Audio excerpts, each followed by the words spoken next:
وانا معاك بحس انك مكملني، ونفسي تبقى كده في حضني. صعبة الحياة لو مش وياك. Bismillahirrahmanirrahim. Assalamualaikum warahmatullahi wabarakatuh. Alhamdulillahirrabbilalamin. Wabihi nasta'in wa ala umuri dunya waddin. Wassalatu wassalamu ala asrafil anbiya'i wal mursalin Sayyidina wa maulana Muhammadin wa ala alihi wa sahbihi wa sallim. Amma ba'du. Perkenalkan, saya Winda Miraatul Maslahah, mahasiswi Institut Agama Islam Negeri Kediri, Fakultas Usuluddin dan Dakwah, Program Studi Ilmu Al-Quran dan Tafsir semester 3C. Baik, di sini saya akan membawakan materi seputar kajian matan yang dimulai dari pemikiran kritik matan hadis Joseph Scott. Baik, materi pertama yakni pemikiran kritik matan hadis Joseph Scott. Yang pertama, biografi Joseph Scott merupakan seorang tokoh orientalis yang berpengaruh. Kelahirannya berada di Jerman pada tanggal 15 Maret 1902 Masehi. Scott berasal dari keluarga yang cukup agamis. Ayahnya, Edward Scott, adalah seorang penganut agama Kristen Katolik dan guru sekolah luar biasa atau biasa kita sebut SLB. Sedangkan ibunya bernama Maria Mahor. Scott tumbuh dan berkembang dalam keluarga yang menghargai nilai-nilai agama dan ilmu termasuk bahasa, sehingga tidak mengherankan apabila ia begitu tertarik menggeluti ilmu keagamaan dan hal-hal yang berkaitan dengannya. Yang kedua, karya-karya dari Joseph Scott. Joseph Scott karirnya sebagai orientalis dimulai dari belajarnya filologi klasik atau teologi dan bahasa-bahasa timur di Universitas Breslau dan Universitas Leipzig. Meskipun ia seorang pakar sarjana hukum Islam, namun karya-karya tulisnya tidak terbatas pada bidang tersebut.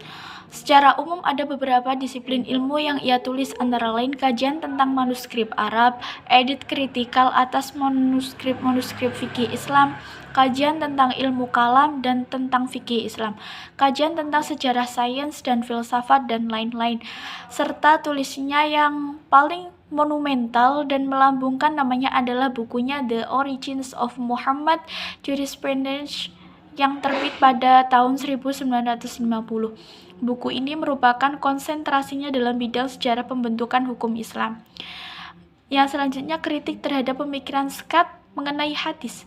Dalam mengajukan kritik terhadap Scott yang menyampaikan beberapa apa yang sudah dikemukakan oleh mereka yang telah layak atas padan, bahkan mungkin di atas level Joseph Scott.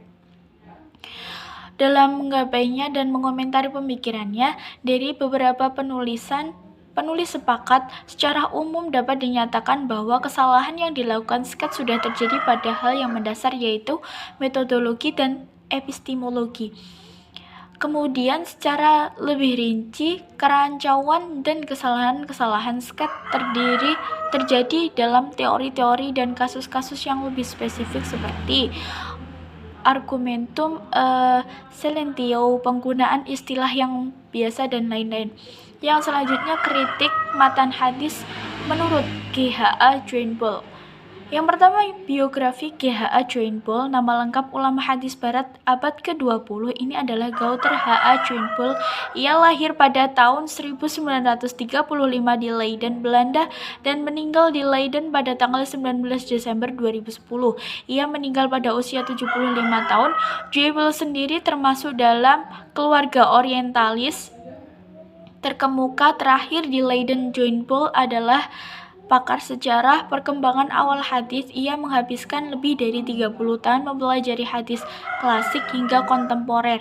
Joinboll menyatakan bahwa ia mempresentasikan perkembangan kronologis dalam studi literatur hadis dari akhir 1960-an hingga 1996. Dalam mengeksplorasi ide-idenya, dia sangat dipengaruhi oleh ide-ide Joseph Scott. Yang selanjutnya adalah metode kritik hadis G.H.A. Joinboll. Sebagaimana Islamisis yang berpandangan skeptis terhadap literatur hadis, Joinbull melancarkan kritik tentang tradisi kritik hadis yang telah mapan dilakukan oleh sarjana muslim. Joinbull mengintroduksi apa yang disebutnya sebagai analisis isnad. Analisis isnad ini dipandang lebih mampu untuk memberikan jawaban tentang sumber dan asal-usul dari sebuah hadis secara akurat. Joinbull memberikan langkah-langkah untuk melakukan analisis isnad melalui beberapa tahapan sebagai berikut. Yang pertama, menentukan hadis yang akan diteliti. Yang kedua, melakukan penelusuran hadis dalam berbagai koleksi hadis. Yang ketiga, menghimpun isnad hadisnya. Dan yang keempat, menyusun dan merekonstruksi seluruh jalur isnad dalam satu bundel isnad. Yang kelima, mendeteksi common link sebagai periwayat yang bertanggung jawab atas penyebaran hadis berdasarkan skema dalam bundel isnad. Yang selanjutnya adalah kriteria kesohihan hadis menurut G.H.A. Joinbull. Joinbull adalah seorang sarjana barat yang mengkritisi metode efektivitas hadis yang ditetapkan oleh ulama Islam. Meskipun metode yang ditetapkan oleh ulama Islam dianggap sebagai metode yang mapan dan sahih, dalam memastikan keasliannya hadis tersebut, Joinbull mengajukan 3 pertanyaan, yaitu di mana, kapan, dan siapa yang menceritakan hadis tersebut. Beberapa metode telah dikembangkan dalam sains barat untuk menjawab pertanyaan ini. Yang selanjutnya adalah teori common link G.H.A. Joinbull. Awalnya, teori common link ini dikutip oleh Joseph Scott, yang kemudian dikembangkan oleh Joinbull secara murni. Common link adalah istilah yang biasa digunakan dalam periwayatan tertua yang ditemukan dalam isnad yang menyebarkan hadis lebih dari satu murid. Teori ini bermula dari asumsi dasar bahwa klaim kesejarahan sebuah hadis tidak hanya ditentukan oleh kualitas periwayat, sebagaimana yang berkembang pada kritik hadis atau konvensional dalam tradisi muhaddisin, namun juga sangat ditentukan oleh kuantitas periwayat. Materi yang kedua, kritik matan hadis menurut Ali Mustafa Ya'qub. Ali Mustafa Ya'qub ini lahir di Desa Kemiri, Kecamatan Suban, Kabupaten Batang, Jawa Tengah pada 2 Maret 1952. Ali Mustafa Ya'qub adalah seorang imam besar Masjid Istiqlal.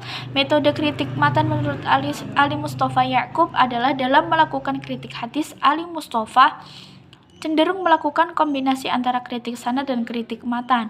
Kedua kritik itu ia lakukan dengan mengacu pada kaidah umum takhrij hadis sebagaimana tertulis pada karya-karya ulama hadis seperti karya Mahmud Tohan. Ciri Ali Mustafa Ya'qub dalam melakukan kritik hadis adalah dengan mengutip atau merujuk pendapat ulama-ulama terdahulu maupun ulama-ulama kontemporer. Tindakan merujuk ini dapat dinyatakan sebagai bentuk kehati-hatian yang ia lakukan sebagai imbas dari sejarah pengembaraan keilmuannya di pesantren ketika masih muda. Yang selanjutnya, aplikasi kritik matan hadis yang bermasalah. Sebagaimana dijelaskan sebelumnya bahwa buku hadis-hadis bermasalah merupakan upaya Ali Mustafa Ya'qub dalam melakukan uji validitas hadis. Maka di buku ini dapat kita lihat bagaimana Ali Mustafa Ya'qub mempraktikkan metode kritik hadis yang ia sepakati. Untuk melihatnya, penulis akan menyajikan salah satu contoh hadis yang dibahas dalam buku tersebut, yaitu hadis tentang mencari ilmu ke negeri Cina. Mula-mulanya Ali Mustafa Ya'qub menuliskan sebagaimana pertanyaan yang diajukan kepadanya. Pertanyaan tersebut berkisar pada rasa ingin tahu masyarakat mengapa Nabi Muhammad menyebut nama Cina untuk menjadikan tempat mencari ilmu. Mengapa bukan tempat-tempat lain seperti Eropa misalnya? Setelah itu Ali Mustafa Ya'qub menuliskan redaksi matan hadis yang terkait dengan hal tersebut. Carilah ilmu sampai ke negeri Cina, karena menuntut ilmu itu kewajiban bagi setiap muslim, hanya matan yang disebutkan tanpa keterangan sanad dan bahasa Arabnya. Untuk sanad, Ali Mustafa Ya'qub menyebutkan secara tersendiri dengan bahasa Indonesia yang tidak berbentuk pohon sanad, melainkan berbentuk deskriptif. Deskripsi sanad dari yang Ali Mustafa Ya'qub sebutkan diupayakan komprehensif dan mencakup keseluruhan sumber yang memuat hadis tersebut. Ditulisnya 6 nama kitab yang memuatnya dengan 5 nama perawi. Semua sumber tersebut dijelaskan bahwa bermuara pada rantai sanad yang sama, yakni 3 orang sebelum Nabi. Baik, materi selanjutnya adalah pemikiran kritik matan hadis Ignaz Goldziher. Riwayat hidup dari Ignaz Goldziher. Sebelum membahas ini lebih jauh mengenai pandangan Goldziher terhadap hadis, maka penulis uraikan biografinya terlebih dahulu. Ignaz Goldziher dilahirkan pada 22 Juni 1850 di sebuah kota di Hungaria dari sebuah keluarga Yahudi terpandang dan memiliki pengaruh. Meninggal pada tahun 1921, Goldziher terlatih dalam bidang pemikiran sejak usia dini. Ignaz Goldziher telah menghasilkan banyak karya dalam berbagai bidang, yaitu meliputi akidah, fikih, tafsir, hadis, dan sastra. Hasil karya kreatifnya dapat diuraikan sebagai berikut. Yang pertama, salah satunya Muhammadiyani's Stadion diterbitkan pada tahun 1890. Yang selanjutnya, pemikiran Goldziher ternyata berdampak sangat luas terhadap seluruh kajian-kajian tentang Islam. Pengaruhnya bukan saja di kalangan orientalis saja, melainkan juga di kalangan pemikiran muslim. Selain itu, kajian tentang hadis sangat dikenal oleh kalangan pemikiran muslim, mengingat dalam pemikiran tersebut Goldziher banyak meragukan isi hadis dengan segala teori yang ia gunakan.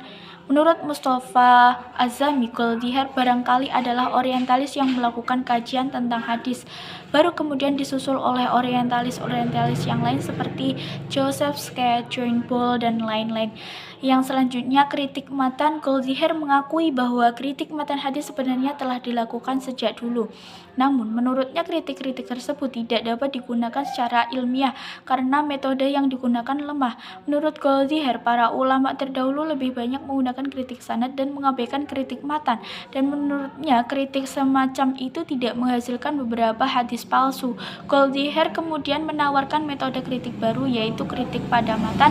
Menurutnya kritik matan hadis mencakup berbagai aspek seperti politik, sains, sosio, kultural, dan lain-lain. Goldziher menyatakan bahwa redaksi hadis yang diriwayatkan melalui perawi hadis dianggap tidak akurat karena lebih fokus pada makna hadis, sehingga para ahli bahasa enggan menerima periwayatan hadis yang disebabkan susunan bahasa yang ketergantungan pada pendapat perawinya.